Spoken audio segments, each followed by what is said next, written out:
ரவிக்கும் மீனாக்கும் 2 குடும்பத்துல இருக்கிறவங்க சேர்ந்து கல்யாணம் பண்ணி வச்சாங்க. ரவி பணக்கார வீட்டு பையன், ஆனா மீனா ஏழை வீட்டு பொண்ணா இருந்தாலும் புத்திசாலித்தனமான பொண்ணு.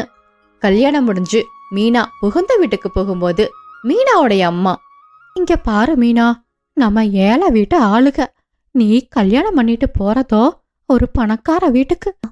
எனக்கு தெரியும் நீ எல்லாமே சரியாதான் பண்ணுவேன்னு. இருந்தாலும் என்கிட்ட பேசுற மாதிரி எதிர்த்து பேசுறதோ வாய் அடிக்கிறதோ இருக்க கூடாதுமா அப்படின்னு அவளுக்கு அறிவுரை சொல்லிக்கிட்டே இருந்தாங்க. அப்ப மீனா, அம்மா, எனக்கு யார்கிட்ட எப்படி நடந்துக்கணும்னு எனக்கு நல்லாவே தெரியும், நீ கவலைப்படாம இருமா அப்படின்னு சொல்லிட்டு மீனா புகுந்த வீட்டுக்கு போனா. மறுநாள் காலையில மாமியார் வீட்டுல, யா மீனா, இங்க வா. என்னங்கத்த? இங்க வாரு, இன்னைக்குதான் உனக்கு கல்யாணமாயி முதல் நாள்.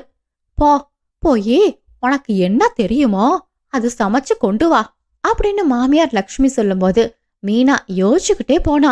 கொஞ்ச நேரத்திலேயே அவளுக்கு தெரிஞ்சது எல்லாத்தையும் சமைச்சா. எல்லாத்தையும் சமைச்சு முடிச்சிட்டு டைனிங் டேபிள்ல கொண்டு வந்து வச்சா. அப்போ மீனா மனசுக்குள்ள, நம்ம முதல் முறையா சமைச்சிருக்கோம், நம்ம சமைச்சதை சாப்பிட்டு பார்த்துட்டு எல்லாருமே நம்மள புகழ்ந்து தள்ள போறாங்க அப்படின்னு மனசுக்குள்ள மீனாக்கு ஒரு சந்தோஷமா இருந்துச்சு. கொஞ்ச நேரத்திலேயே எல்லாரும் சாப்பிடறதுக்காக டைனிங் டேபிளுக்கு வந்தாங்க. மீனாவும் எல்லாத்துக்கும் பரிமாறினா. ரவி சாப்பிட்டு பார்த்துட்டு, மீனா, சாப்பாடு ரொம்ப சூப்பரா இருக்கு, எங்க அம்மா செய்யற மாதிரியே இருக்கு அப்படின்னு ரவி சொல்லும்போது அதை கேட்ட லக்ஷ்மி அம்மா, பரவாயில்ல, ஏதோ சமைச்சிருக்கா அப்படின்னு ஒரு மாதிரி வேண்டா வெறுப்பா சொன்னாங்க. அப்போ ரவியோட அக்கா சீதா, டே ரவி, உனக்கு என்ன நாக்கு செத்து போச்சா என்ன? நம்ம அம்மா சமையலோட இந்த சமையல ஒப்பிட்டு பேசுற? நம்ம அம்மா சமையலு சூப்பரா இருக்கும், இது என்னடானா ரசத்துல காய்கறி போட்ட மாதிரி இருக்கு, எங்க அம்மா அளவுக்கெல்லாம் யாரும் சமைக்க முடியாது அப்படின்னு ஒரு மாதிரி திமிரா பேசினா. அப்ப ரவி, அக்கா, இது கூட ரசத்துல காய்கறி போட்ட மாதிரி தான் இருக்கு, ஆனா அன்னைக்கு நீ சமைச்சியே அது தண்ணில மஞ்சத்தூளையும் காய்கறியும் போட்ட மாதிரி இருந்துச்சு, அதுக்கு இது எவ்வளவோ பரவாயில்ல அப்படின்னு கிண்டல் பண்ணி பேசினா. அதை கேட்ட மீனாக்கும் லக்ஷ்மி அம்மாவுக்கும் சிரிப்பு தாங்கல. அப்போ சீதா மனசுக்குள்ள, நேத்துதான் கல்யாணம் ஆச்சு, அதுக்குள்ள பொண்டாட்டிக்கு இப்படி சப்போர்ட் பண்றான் பாரு அப்படின்னு மனசுக்குள்ளேயே நினைச்சு மீனாவை பார்த்து மறைச்சா. இப்படியே ஒரு 2 நாளும் போச்சு. மீனாவும் ரவியும் ரொம்ப சந்தோஷமா இருந்தாங்க. மீனா தான் வீட்டுல இருக்கிற எல்லா வேலையும் இழுத்து போட்டு செய்வா. லக்ஷ்மி அம்மா எந்த உதவியுமே பண்ண மாட்டாங்க. சீதாவும் எதுவும் பண்ண மாட்டா. ஆனா மீனா கிட்ட இருந்து வேலை மட்டும் வாங்கிப்பா. இப்படித்தான் ஒரு நாள் மீனா வீட்டை கிளீன் பண்ணிட்டு இருக்கும் பொழுது அங்க சீதா வந்தா. இங்க பாரு மீனா, எனக்கு ஒரு காஃபி வேணும், சீக்கிரமா போய் போட்டு கொண்டு வா. அக்கா, வீட்டை சுத்தம் பண்ணிட்டு இருக்கங்கா, பாதிலேயே நிக்குது, இத முடிச்சிட்டு போய் உங்களுக்கு காஃபி போட்டு தரனே. இல்லைனா நீங்க சுத்தம் பண்றீங்களா, நான் போய் காஃபி போட்டு எடுத்துட்டு வரேன் அப்படின்னு சொல்லும்போது அதை கேட்ட சீதா, என்னது, நான் கிளீன் பண்ணணுமா? என்ன உன்ன மாதிரி பிச்சைக்கார வீட்டுல இருந்து வந்தவ நினைச்சியா? இந்த மாதிரி ஒன்னும் இல்லாதவங்க வீட்டுல இருந்து உன்னை எடுத்தது எதுக்காக? சம்பளம் இல்லாத வேலைக்காரியா இருக்கிறதுக்கு தான், புரியுதா அப்படின்னு மீனா கிட்ட கத்திட்டு ஹாலுக்கு கோவமா வந்தா. அப்போ அங்க வந்த லக்ஷ்மி அம்மா, ஏண்டி தலை வலிக்குது, காஃபி குடிக்க போறேன்னு சொன்னீங்க, காஃபி குடிச்சியா என்ன? உன் மருமக வீட்டு வேலை செஞ்சாதான் காஃபி போட்டு தருவாளாம், நீ சும்மா தானே இருக்க, வீட்டுல இருக்கிற வேலைய பாரு, போட்டு தரேன்னு சொல்றா அப்படின்னு இது அதுன்னு வத்தி வைக்க ஆரம்பிச்சா. அதை கேட்ட கோபமான லக்ஷ்மி, ஏ மீனா, இங்க வா, உனக்கு எவ்வளவு தைரியம் இருந்தா என் பொண்ணவே வேலை செய்ய சொல்லுவ? இந்த வீட்டுல இருக்கிறவங்களுக்கு வேலை செய்யறதுக்கு தான் உன வச்சிருக்கோம். என் பொண்ணு இந்த வீட்டை இளவரசி, இனிமேல் அவ என்ன சொன்னாலும் அதை செய்யி, அத மீறி ஏதாவது பண்ணுன உங்க அம்மா வீட்டுக்கு போயிரு, முதல்ல அவளுக்கு காஃபிய போட்டு கொண்டு வந்து கொடு அப்படின்னு கடுகடுன்னு பேசினாங்க. மீனாவும் அழுதுகிட்டே உள்ள போய் காஃபி போட்டு கொண்டு வந்து கொடுத்தா. சீதாவும் அதை குடிச்சிட்டு ஒரு மாதிரி வில்லத்தனமா சிரிச்சா. அதோட நிறுத்தாம சாயங்காலம் ரவி வந்ததுக்கு அப்புறமும், டே, உன் பொண்டாட்டி இன்னைக்கு என்ன பண்ணான்னு தெரியுமா? என்னக்கா ஆச்சு, வேலை செஞ்சாதான் சமைச்சு தருவாளா அப்படின்னு அம்மா கிட்டயே சண்டை போட்டா. அம்மா ரொம்ப கோவமாயிட்டாங்க. உன் பொண்டாட்டிய கொஞ்சம் பார்த்து நடந்துக்க சொல்லுடா. உன் நல்லதுக்கு தான் சொல்றேன். அப்படின்னு சொல்லும்போது, என்ன சீதா சொல்ற? மீனா அப்படியெல்லாம் பண்ற பொண்ணு இல்ல. அம்மா எது சொன்னாலும் சரி சரின்னு தான் சொல்லுவா. அப்போ நான் தான் பொய் சொல்றேன்னு நினைக்கிறேன். வேணும்னா போய் அம்மா கிட்ட கேளு. அப்படின்னு சொல்லும்போது ரவியும் அவங்க அம்மா கிட்ட வந்தா. அம்மா, என்னம்மா ஆச்சு? சீதா ஏதேதோ சொல்றா. மீனா அப்படியெல்லாம் பண்ண மாட்டாமா?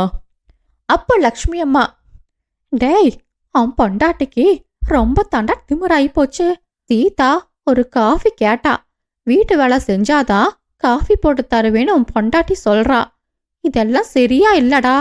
ரவி, நீ கூட நேத்து வந்தவளுக்கு சப்போர்ட் பண்ற. நீயும் எல்லோர் மாதிரியும் பொண்டாட்டி வந்ததும் அம்மாவை மறந்துட்டடா.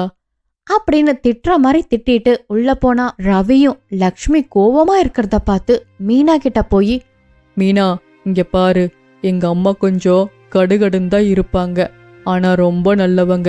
அதே மாதிரி சீதாவும் செல்லமா வளர்ந்த பொண்ணு. அதனால ஏதாவது சொன்னாங்கன்னா அது பெருசா எடுத்துக்காத. இனிமேல் அவங்கள எதிர்த்து பேசாம அவங்க சொல்றத மட்டும் செய். அப்படின்னு சொல்லும்போது மீனாவும், சரிங்க, இனிமேல் நான் அத்தை சொல்ற மாதிரியே நடந்துக்கிறேன் அப்படின்னு மீனாவும் தான் ஏழை வீட்டு பொண்ணு அப்படின்னு அத புரிஞ்சுக்கிட்டு சரின்னு சொன்னா. அடுத்த நாள் காலையில மீனா வீட்டுக்கு மாப்பு போட்டுட்டு இருந்தா. அத கவனிக்காத சீதா தண்ணியில காலை வச்சு வழுக்கி கீழே விழுந்தா. ஐயோ அம்மா, இங்க பாருமா, வேணும்னு தண்ணி ஊத்தி வச்சிருக்கா. அச்சோ சீதா, நான் தான் சுத்தம் பண்ணிட்டு இருக்கேனே, நீ கவனிக்காம வந்துட்ட. வேணும்னே தண்ணிய ஊத்தி கீழே விழுக வச்சுட்டு இப்ப சமாளிக்க பாக்குறியா? எங்க அம்மா நேத்து உன்னை திட்டினாங்கல்ல, அத மனசுல வச்சுட்டு தான் இன்னைக்கு நீ என்ன பழி வாங்கியிருக்க. சத்தத்தை கேட்ட லக்ஷ்மி அம்மா வெளியே வந்தாங்க. ஐயோ, என்ன ஆச்சுடி? ஏன் கீழே விழுந்து கிடக்குற? அம்மா, இவ தண்ணிய ஊத்தி வச்சு என்ன கீழே விழ வச்சுட்டாமா. ஏன் மீனா, நேத்து தான் என் பொண்ணு கிட்ட எதையும் வச்சுக்காதேன்னு சொன்னேன். உனக்கு எவ்வளவு திமிரு இருந்தா இப்படி பண்ணிருப்ப அப்படின்னு மீனா திட்டும்போது, இல்ல அத்தை, நான் வேணும்னுலாம் பண்ணல அப்படின்னு மீனா சொல்லும்போது லக்ஷ்மி அம்மா அத காதலையே கேக்கல.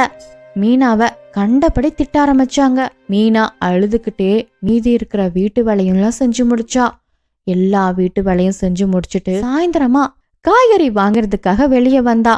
அப்போ பக்கத்து வீட்டு பங்கஜமாமி, என்ன புது பொண்ணே, எப்படி இருக்க? மீனா ரொம்ப கஷ்டமா இருந்தாலும் வெளியே எதுவும் காட்டாம தன் குடும்பத்தை விட்டு கொடுக்க கூடாதுன்னு நினைச்சு, ரொம்ப நல்லா இருக்கேங்கா, இங்க இருக்கிறவங்க என்ன ரொம்பவே நல்லா பாத்துக்கிறாங்க அப்படின்னு மீனா சொல்லும்போது அதை கேட்ட பங்கஜமாமி, சும்மா சொல்லாத மீனா. உன் அத்தையும் நாத்தனாரும் சரியான சிடுமூஞ்சிக. இவ்வளவு நாளா பக்கத்துல குடியிருக்கனே, இது கூட தெரியாதா எனக்கு? அப்படின்னு சொல்லும்போது அதை கேட்ட மீனா, அப்படியெல்லாம் இல்லக்கா, அவங்க பாக்குறதுக்கு அப்படி தெரிஞ்சாலும் ரொம்ப நல்லவங்க அப்படின்னு சிரிச்சுக்கிட்டே பேசினா. அத தூரத்துல இருந்து பார்த்த சீதாவுக்கு மீனா பக்கத்து வீட்டு பங்கஜமாமி கூட சிரிச்சு பேசுறத சுத்தமா பிடிக்கல. மறைச்சு பார்த்துக்கிட்டே இருந்தா. அப்பதான் ரவி ஆபீஸ்ல இருந்து வீட்டுக்கு வந்தா. ரவிய பார்த்த சீதா அழுகிற மாதிரி நடிச்சா. அப்ப ரவி, என்ன சீதா, ஏன் அழுதுட்டு நிக்கிற? எனக்கு என்ன ஆச்சுன்னு தெரியுமாடா? உன் பொண்டாட்டி தண்ணிய ஊத்தி என்ன கீழே விழுக வச்சா. விழுக வச்சது மட்டும் இல்லாம கை தட்டி சிரிச்சா. இப்போ நான் கீழே விழுந்தத பக்கத்து வீட்டு அக்கா கிட்ட எல்லாம் சொல்லி சந்தோஷப்பட்டுட்டு இருக்காடா. நீதான் நாங்க சொல்றத எதுவுமே நம்ப மாட்டையே. அங்க பாரு, பக்கத்து வீட்டு அக்கா கிட்ட சொல்லி சிரிச்சுக்கிட்டு இருக்கா. அப்ப ரவி பார்க்கும்போது மீனாவும் அவங்கள பத்தி எதுவும் தப்பா சொல்லக்கூடாதுங்கிறதுக்காக, அக்கா, அதுவும் என் நாத்தனார் இருக்காங்களே, அவங்க என்ன பண்ணாலும் காமெடியா தான் இருக்கும், சிரிச்சுக்கிட்டே இருக்கலாம். இன்னைக்கு கூட ஒரு விஷயம் பண்ணாங்க, அதை நினைக்கும் போது எனக்கு சிரிப்பு சிரிப்பா தான் வருது அப்படின்னு சொல்லிக்கிட்டு இருக்கும்போது அதை கேட்ட ரவி, நான் கூட இவளை என்னமோ நினைச்சேன், ஆனா இவ இப்படி இருக்காளே அப்படின்னு ரவிக்கு மீனா மேல கோவமும் வந்துச்சு, தப்பான அபிப்பிராயமும் தோணுச்சு. கோவத்தோடையே வீட்டுக்குள்ள போனா. மீனா மேல கோவப்பட்ட ரவி என்ன பண்ணுனா அப்படிங்கறத நம்ம அடுத்த எபிசோட்ல பாப்போம். மழைக்காலமும் தொடங்குச்சு. கருமேகங்கள் சூழ்ந்து இடி மின்னலோட மழை வர ஆரம்பிச்சது. லக்ஷ்மி அம்மாவோ அவங்க குடும்பத்தோட ஒரு ஓலை குடிசையில வாழ்ந்து வந்தாங்க. எம்மாடி மீனா, மழை ரொம்ப வர ஆரம்பிச்சிருச்சுமா. வீட்டில் ஒழுகிற இடத்துல எல்லாம் பாத்திரத்தை வெயி அப்படின்னு மாமியார் லக்ஷ்மி சொல்லும்போது, அத்தை 2 நாளா தூறல் மழை பெய்தனால பாத்திரத்தை எல்லாம் வச்சு சமாளிச்சிட்டோம். ஆனால் இன்னைக்கு பாருங்க, மழை ரொம்ப ஜோராக அடிக்குது. இந்த மழைக்கு நம்ம குடிசை வீடு தாக்கு பிடிக்குமானே தெரியல. 2 பேரும் கவலைப்பட்டு பேசி கொண்டிருந்தாங்க. அப்போ ரவியும் சண்முகமும் உள்ள வந்தாங்க. அம்மா, இன்னைக்கு செய்தியில மழை ரொம்ப அதிகமா வரும்னு சொல்லியிருக்காங்க. என்னப்பா சொல்ற? இவங்க இப்படி பேசிக்கொண்டே இருக்கும்போது அடமழை வெளுத்து வாங்குச்சு. ஏங்க, அடமழை ஆரம்பிச்சிருச்சு போலங்க. நம்ம இன்னும் இந்த வீட்லயே இருந்தோம்னா நம்ம எல்லாரும் மாட்டிக்க வேண்டியதுதான். வாங்க முதல்ல எல்லோரும் வெளியே போவோம் அப்படின்னு சொல்லிட்டு எல்லோரும் வெளியே போனாங்க. வெளியே போன கொஞ்ச நேரத்தில் குடிசை வீடும் அந்த மலையில சேதமாயிருச்சு. அப்ப லக்ஷ்மி அம்மா, நமக்கு வீடும் போச்சு, மழையும் நிக்கிற மாதிரி தெரியல அப்படின்னு அழுது கொண்டே சொன்னாங்க. அம்மா, இந்த அடமழையில ரொம்ப நேரம் நிக்க முடியாது. முதல்ல ஒரு பாதுகாப்பான இடத்துக்கு போவோம், அதுக்கப்புறம் யோசிப்போம். இப்படியே கொஞ்ச தூரம் நடக்க ஆரம்பிச்சாங்க. அப்ப மீனா, ஏங்க அங்க பாருங்க, ஒரு அரச மரம் இருக்கு, அங்க போய் கொஞ்ச நேரம் ஒதுங்கிட்டு மழை நின்னதுக்கு அப்புறம் போவோம். அந்த அரச மரத்துக்கடியில 4 பேரும் கொஞ்ச நேரம் ஒதுங்கி நின்னாங்க. போக போக இடையும் மின்னலும் ரொம்ப அதிகமா இருந்தது. அப்ப சண்முகம், எப்பா ரவி, இடியும் மின்னலும் ரொம்ப அதிகமா இருக்குப்பா. இந்த நேரத்துல பச்சை மரத்துக்கடியில நிக்க கூடாது, ரொம்ப ஆபத்து. வாங்க முதல்ல இங்கிருந்து கிளம்புவோம் அப்படின்னு சொன்னாரு. மறுபடியும் எங்க போறதுன்னே தெரியாம 4 பேரும் நடக்க ஆரம்பிச்சாங்க. ஐயோ அம்மா அப்படின்னு ஒரு சத்தம் கேட்டுச்சு. திரும்பி பார்த்தா லக்ஷ்மி அம்மா கீழே விழுந்து கிடந்தாங்க. ஐயோ அத்தை, என்னாச்சு அப்படின்னு அலறி போய் லக்ஷ்மி அம்மாவை தூக்கினா மீனா. ஏமா, இந்த மலை ரோட்ல பள்ளம் எது மேடு எதுன்னு தெரியல, ஏதோ பள்ளத்துல காலை வச்சு வலிக்கு விழுந்துட்டேன். அந்த நேரத்துல அவங்களுக்கு உதவி செய்யறதுக்கு யாருமே இல்ல. மருத்துவமனைக்கு போகணும்னாலும் கூட ரொம்ப தூரம் போக வேண்டியதா இருந்தது. எப்பா, இப்பதான் எனக்கு ஒண்ணு ஞாபகத்துக்கு வருது. நம்மள மாதிரி முடியாதவங்களுக்கு இந்த ஊர்ல ஒரு சத்திரம் இருக்கு, அங்க போய் இன்னைக்கு நைட்டு தங்கிப்போம். ஆமாப்பா, நீங்க சொல்றது சரியான யோசனை. இன்னைக்கு நைட்டு அங்க போய் தங்கிப்போம், கொஞ்சம் பாதுகாப்பாகவும் இருக்கு. 4 பேரும் சத்திரத்துக்கு போனாங்க. அங்க வெளியில வாட்ச்மேன் நின்னுட்டு இருந்தாரு. அப்போ யாருங்க நீங்க அப்படின்னு சொல்லி கேட்கும்போது, ஐயா, அடிக்கிற மழையில எங்க வீடெல்லாம் சேதமாயிருச்சு, மழை நிக்கிற வரைக்கும் இங்க தங்கலான்னு வந்தங்க அப்படின்னு ரவி பாவமா கேட்கும் பொழுது, அப்போ ஏங்க, அடிக்கிற மழையில உங்க வீடு மட்டும் இல்லைங்க, நிறைய பேத்தோட வீடும் சேதமாயிருச்சு. எல்லோரும் இங்கதான் வந்து இருக்காங்க. இப்போ இந்த சத்திரத்துல கொஞ்சம் கூட இடம் இல்லைங்க, கோவச்சிக்காம நீங்க வேற இடத்துக்கு போய்க்கோங்க அப்படின்னு அந்த பாதுகாவலர் சொல்லவும், இப்ப என்னப்பா செய்யறது, நம்பி வந்த இந்த ஒரு இடமும் இல்லாம போயிருச்சு. மறுபடியும் என்ன செய்யறதுன்னே தெரியாம நடக்க ஆரம்பிச்சாங்க. அப்போ மீனா, ஏங்க அங்க பாருங்க, கொஞ்சம் தூரத்துல ஒரு பங்களா வீடு தெரியுது, அங்க போய் நமக்கு ஏதாவது உதவி கேட்டு பார்க்கலாங்க. மீனா, அந்த வீட்டை பார்த்தாவே ரொம்ப பெருசா இருக்கு மீனா, அங்க இருக்கிறவங்கெல்லாம் நமக்கு உதவி பண்ணுவாங்களானே தெரியல. கேட்டுதான் பாப்போமே. அம்மா, அப்பா, நீங்க 2 பேரும் இங்கேயே இருங்க, நானும் மீனாவும் போய் அங்க பார்த்துட்டு வரோம் அப்படின்னு சொல்லிட்டு ரவியும் மீனாவும் அந்த வீட்டு பக்கமா போனாங்க. அப்போ உள்ள இருந்து ஒருத்தர் வந்தாரு. யாரு நீங்க? இந்த நேரத்துல இங்க வந்து நிக்கிறீங்க? எப்படி உள்ள வந்தீங்க? உங்களை யாரு முதல்ல உள்ள விட்டது? ஐயா, நாங்க இந்த பக்கத்துல தான் ஒரு குடிசை வீட்டுல வாழ்ந்துட்டு இருக்கோம். அடமழையினால எங்க வீடெல்லாம் சேதமாயிருச்சு. என் மாமனார் மாமியார் ரொம்ப வயசானவங்க. இந்த மழையில அவங்கள எங்க கூட்டிட்டு போறதுனே தெரியலைங்க. உங்க வீட்டுல ஏதாவது ஓரமா இடம் கொடுத்தீங்கன்னா மழை நின்னதுக்கு அப்புறம் போயிடுவோங்க அப்படின்னு மீனா கெஞ்சவும், அதை பார்த்த பணக்காரர், வீடெல்லாம் இல்லம்மா, நீங்க யாருன்னே தெரியாது, உங்களுக்கு எதுக்கு நான் இடம் கொடுக்கணும் அப்படின்னு கோவமா சொன்னாரு. ஐயா, கொஞ்சம் எங்க மேல இறக்கங்காட்டுங்க ஐயா, எங்க அம்மா அப்பா ரொம்ப வயசானவங்க, மழையில நிக்க முடியாம கஷ்டப்படுறாங்க அப்படின்னு 2 பேரும் கெஞ்ச ஆரம்பிச்சாங்க.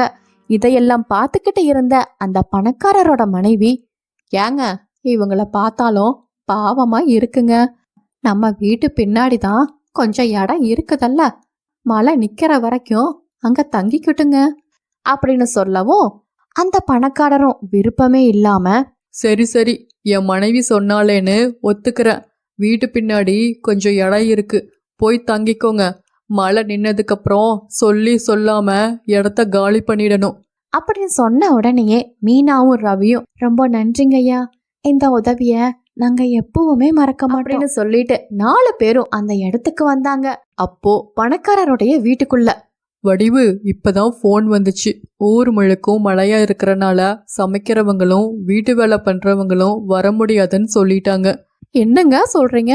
இப்ப சமைக்கிறதுக்கும் வீட்டு வேலைக்கும் என்ன பண்ணுறதா அப்படின்னு 2 பேரும் கத்தி பேசி கொண்டிருந்தாங்க. எல்லாம் கேட்ட மீனா, அத்தை, அவங்க பேசுறத கேட்டீங்களா? அவங்க வீட்ல சமையல்காரமா வரலையாம், கத்தி பேசிக்கிட்டு இருக்காங்க. எனக்கு தான் நல்லா சமைக்க தெரியுமே, நான் போய் அவங்களுக்கு சமைச்சு கொடுத்துட்டு வரட்டுமா அப்படின்னு சொல்லி கேட்கவும், சரிம்மா, நம்மனால முடிஞ்ச ஏதோ ஒரு சின்ன உதவி, தங்கறதுக்கு இடம் கொடுத்துருக்காங்கல்ல, நீ போய் சமைச்சு கொடுத்துட்டு வா அப்படின்னு சொல்லி லக்ஷ்மி அம்மா அனுப்பிச்சு விட்டாங்க. மீனாவும் அந்த பணக்காரர் வீட்டுக்கு வந்தா. ஐயா, நீங்க பேசுறதெல்லாம் நான் கேட்டுட்டு தான் இருந்தேன். உங்க வீட்ல சமையல்காரர் வரலன்னு சொல்லிக்கிட்டு இருந்தீங்க. நான் கூட நல்லா சமைப்பேங்க, என்ன உங்க வீட்டு சமையல்காரரா கூட நினைச்சுக்கோங்க. நீங்க எங்களுக்கு ரொம்ப பெரிய உதவி பண்ணிருக்கீங்கய்யா. அதனால நான் ஏதோ என்னால முடிஞ்ச இந்த சமையல் வேலைய உங்களுக்கு செய்து கொடுக்கணும்னு நினைக்கிறேன் அப்படின்னு மீனா சொல்லும்போது, அதை கேட்ட பணக்காரரும் அவரோட மனைவியும் வேற வழியே இல்லாம, சரிம்மா, நீயே வந்து சமையல் பண்ணு அப்படின்னு சமையல் கட்டையும் காட்டி பக்கத்துல நின்னு அவ என்ன செய்யறான்னு கவனிச்சுக்கிட்டே இருந்தாங்க. அதுக்கப்புறம் சமையல் எல்லாம் செய்து முடிச்சுட்டு சாப்பாட்டையெல்லாம் டைனிங் டேபிள்ல எடுத்து வச்சு அவங்களுக்கு பரிமாறவும் செய்தா. அப்போ மீனாவுடைய சமையலை சாப்பிட்டு பார்த்த பணக்காரரோட மனைவி, யாமா, உண்மையிலேயே நீ செய்த சாப்பாடு ரொம்ப ருசியா இருக்கு. ஆமாமா, ரொம்ப நல்லா இருக்கு அப்படின்னு சொல்லி பாராட்டவும் ஆரம்பிச்சாங்க. யாமா, அப்புறம் சாப்பாடு கொஞ்சம் மீதி இருக்கு, உனக்கு வேணும்னா உங்க வீட்டுக்கு எடுத்துட்டு போய்க்கோ அப்படின்னு சொல்லி சாப்பாட்டை கொடுத்தாங்க. ரொம்ப நன்றிமா. மீதமான சாப்பாட்டை எல்லாம் எடுத்துட்டு வீட்டுக்கும் போன. அடுத்த நாள் காலையிலயும் மீனா அதே மாதிரி சாப்பாட்டை செய்து கொடுத்தா. அவங்களுக்கு ரொம்ப பிடிச்சிருந்தது. அதே சமயம் இந்த பக்கம் ரவியும் சண்முகமும் அந்த பணக்காரருடைய விவசாய நிலத்துல மழையால சேதமடையாம பாதுகாத்துட்டு இருந்தாங்க. இத எல்லாத்தையும் அந்த பணக்காரரும் அவருடைய மனைவியும் கவனிச்சுட்டு வந்தாங்க. அப்படியே 2 நாளும் போச்சு. அத்தை, நம்ம இங்க வந்து 2 நாள் ஆச்சு, அதுவும் இல்லாம மழையும் நின்னு போச்சு. இனிமேல் நம்ம இங்க இருக்க முடியாது. இப்ப நம்ம என்னத்த பண்ணுறது அப்படின்னு எல்லாம் கவலையோட பேசிக்கொண்டு இருந்தாங்க. அப்போ அந்த இடத்துக்கு பணக்காரரும் அவருடைய மனைவியும் வந்தாங்க. ஏமா, அத பத்தி நீ கவலையே பட வேண்டாம். உங்களுடைய சமையல் எங்களுக்கு ரொம்ப பிடிச்சிருக்கு. அது மட்டும் இல்ல, எங்களுடைய விவசாய நிலத்தை பாதுகாக்கிற முறையையும் நாங்க கவனிச்சுக்கிட்டு தான் வந்தோம். அதனால சமையல்காரராகவும் எங்க நிலத்தை பாதுகாக்கிற கூலிக்காரராகவும் உங்களுக்கு விருப்பம் இருந்தா வேலைக்கு சேர்ந்துக்கிறீங்களா அப்படின்னு பணக்காரருடைய மனைவி கேட்கவும் அவங்க 4 பேரும் சந்தோஷமா ஒத்துக்கிட்டாங்க. 4 பேரும் சேர்ந்து அவங்களுக்கு நன்றியும் சொன்னாங்க. சில நாட்களும் ஓடி போச்சு. ரொம்ப நேர்மையாகவும் சிறப்பாகவும் வேலை செய்தனால கொஞ்ச நாள்லயே அவங்க ஒரு நல்ல வீடை கட்டி சந்தோஷமா வாழ்ந்தாங்க. கஷ்டம் வருவது நம்மள மூழ்கடிக்கிறதுக்கு இல்ல, நம்மள அடுத்த கட்டத்துக்கு கொண்டு போறதுக்கு தான். கஷ்டம் வரும்போது நேர்மையாகவும் விடாமுயற்சியாகவும் இருந்தா வெற்றி நிச்சயம். பாகியும் கஞ்ச பிஸ்னாரின்னு அந்த ஊருக்கே தெரியும். அவங்க கஞ்சத்தனத்தால மகன் சுரேஷோட வேலைக்கு தான் பிரச்சனை வந்துச்சு. யாப்பா சுரேஷ், இப்படி அடிக்கடி வேலையை விட்டுட்டு வந்தா எப்படிப்பா குடும்பம் நடத்துறத அப்படின்னு பாகியம் கேட்கவும், அம்மா, நான் எதுக்குமா வேலைய விடணும்? அவங்க தான் என்ன வேலைய விட்டு தூக்கிட்டாங்க அப்படின்னு சோகமா சொல்லவும், என்னங்க சொல்றீங்க? உங்களை வேலையை விட்டு அனுப்புற அளவுக்கு அப்படி என்ன தப்பு பண்ணீங்க? லதா, தப்பு நான் பண்ணல, எல்லாமே அம்மானாலதான்.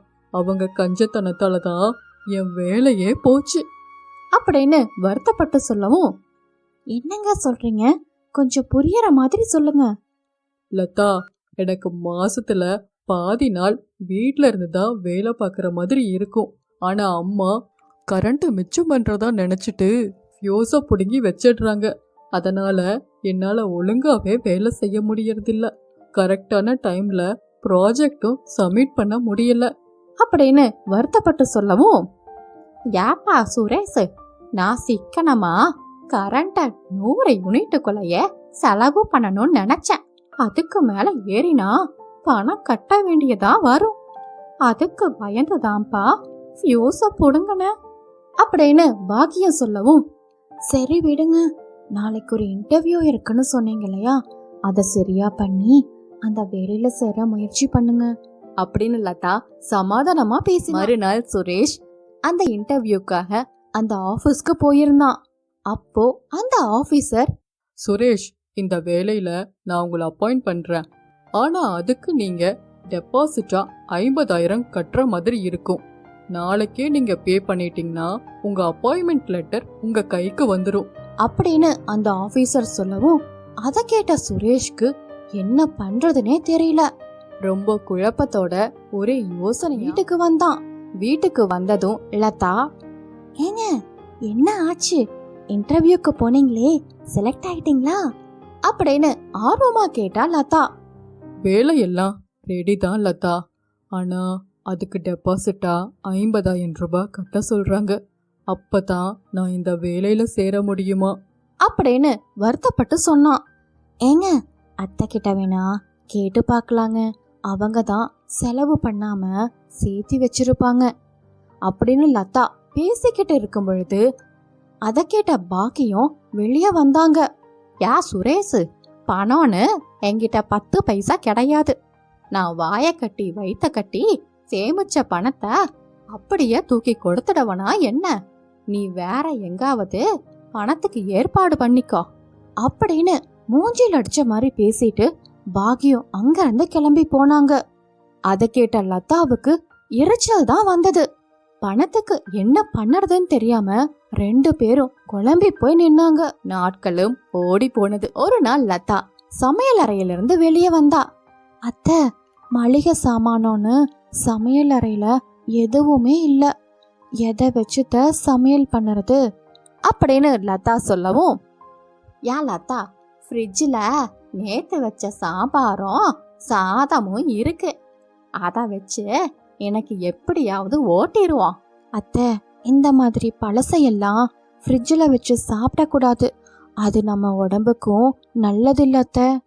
அதுவும் இல்லாமல் அது எனக்கு ஒத்துக்கவும் செய்யாது, எனக்கு சூடா சாப்பிட்டு தான் பழக்கம் அப்படின்னு லதா சொல்லவும், இங்க வாரு, சூடா வேணும்னா கொஞ்ச நேரம் ஃப்ரிட்ஜில் இருக்கிற பழைய குழம்பெல்லாம் கொண்டு போய் வெளியே வெயி, அடிக்கிற வெயிலுக்கு 10 நிமிஷத்துல சூடாயிரும், அதுக்காக கேஸை வேஸ்ட் பண்ணிட்டும் இருக்காத. லதாவுக்கு ஃப்ரிட்ஜில் வச்ச சாப்பாடு எதுவுமே சாப்பிட பிடிக்கல. சாப்பிடாமையே ஆஃபீஸ்க்கும் கிளம்பி போனா.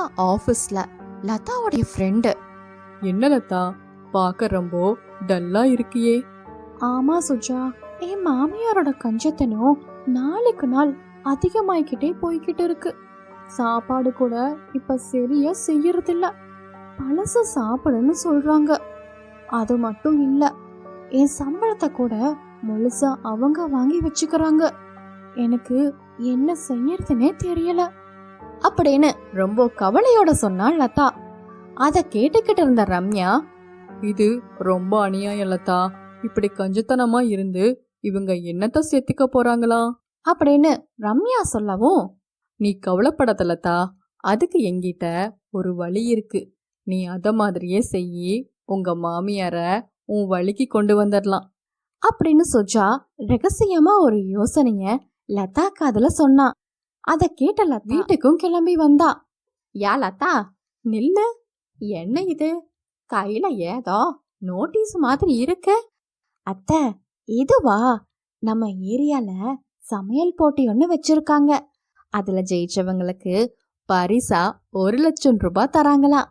அத பத்தி விவரத்தை தான் இந்த நோட்டீஸ்ல கொடுத்திருக்காங்க அப்படின்னு லதா சொல்லவும், என்னத 1,00,000 ரூபாய் பரிசா, இதுல கலந்துக்கிட்டா 1,00,000 ரூபாய் கொடுப்பாங்களா அப்படின்னு ஆர்வமா கேட்க, ஆமா அத்தை, யார் வீட்ல ஆரோக்கியமா செய்து சாப்பிட்டு உடல் எடை கூடுதோ அவங்களுக்கு 1,00,000 ரூபாய் பரிசா. பரவாயில்லையே லதா, போட்டி ரொம்ப சுவாரஸ்யமா தான் இருக்கு. அம்மா, இந்த போட்டியில நம்ம கண்டிப்பா கலந்து ஜெயிக்கணும் அப்படின்னு சுரேஷும் ஆசைய தூண்டினான். ஆமா அத்தை, போன முறை என் ஃப்ரெண்டு தான் ஜெயிச்சா. அவ மாமியாருக்கு 1,00,000 ரூபாய் பணமும் அது மட்டும் இல்லாம வைர நெக்லஸும் கொடுத்தாங்களாம் அப்படின்னு சொல்லி லதா ஆசைய அதிகமாக்கினா. ஆமா லதா, ஆனா அதுக்கு முன்பணமா 50,000 ரூபாய் கட்டணும். அதுக்கு என்ன பண்ணுறது? யா லதா, 50,000 தானே, அத நான் தரேன். நீ கொண்டு போய் அந்த போட்டியில கட்டு. அது மட்டும் இல்ல, சமைக்க தேவையான எல்லா சாமானத்தையும் வாங்கி தினமும் ஆரோக்கியமா சமைச்சு போடு. நம்ம தான் இந்த முறை அந்த 1,00,000 ரூபாய் பணத்தையும் வைர நெக்லஸையும் வாங்கணும். 50,000 ரூபாய் பணத்தை பொய் சொல்லி வாங்கினா லதா அந்த பணத்தை எடுத்துட்டு போய் சுரேஷ் வேலையில சேர்றதுக்காக அந்த டெபாசிட் அமௌண்ட்டையும் கட்டினா. வேலையிலையும் சேர்ந்தான். நாட்களும் ஓடிக்கொண்டே இருந்தது. லதாவும் வாய்க்கு ருசியா சமைச்சு 3 வேளையும் கொடுத்தா. பாக்கியமும் ரொம்ப ருசியான சாப்பாட்டை ரசிச்சு ருசிச்சு டெய்லியும் சாப்பிட்டுக்கிட்டு இருந்தாங்க. ஒரு நாள் லதா ரொம்ப சோகமா உட்கார்ந்துகிட்டு இருந்தா. அப்ப சுரேஷ், என்ன லதா, ரொம்ப கவலையோட இருக்க? ஏதாவது பிரச்சனையா? பிரச்சனையெல்லாம் ஏதோ இல்லைங்க. வேற என்ன, நாளையோட அந்த 30 நாள் சேலஞ்சும் முடிய போகுதல்ல. போட்டியில தான் ஜெயிப்போன்னு நினைச்சிட்டு ஆசையோட இருக்காங்க. அந்த 1,00,000 ரூபாய் பணம் கிடைக்கும்னு காத்துட்டு இருக்காங்க.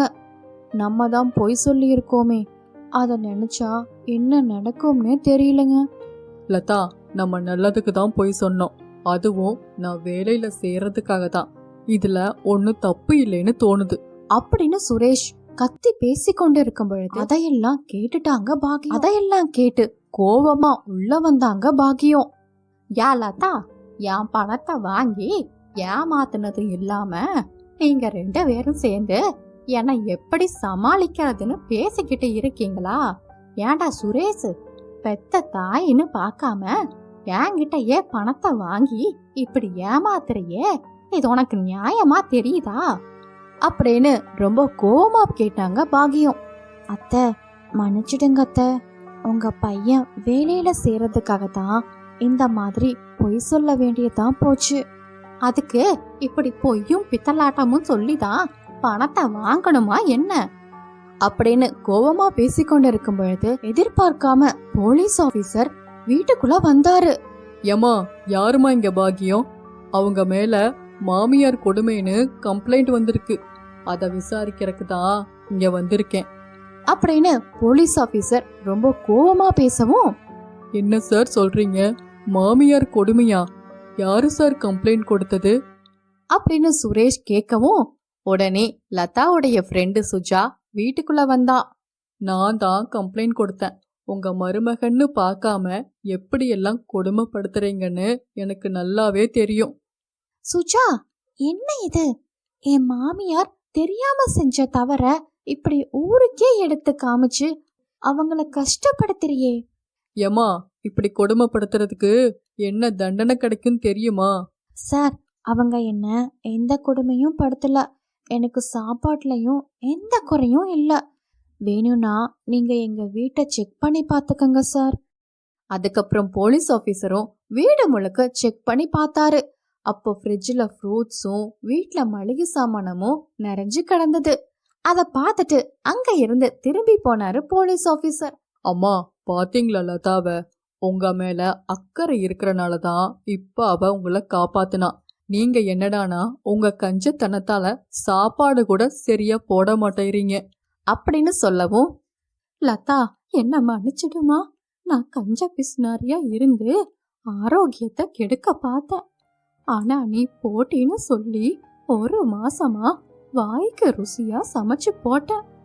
இனி நானே நினைச்சாலும் என்ன மாத்திக்க முடியாது அப்படின்னு பாக்கியம் ரொம்ப வருத்தப்பட்டு பேசினாங்க. அத்தை, உங்களுக்கு சமையல் போட்டியில பரிசு கிடைக்கும்னு ஆசையா இருந்தீங்க.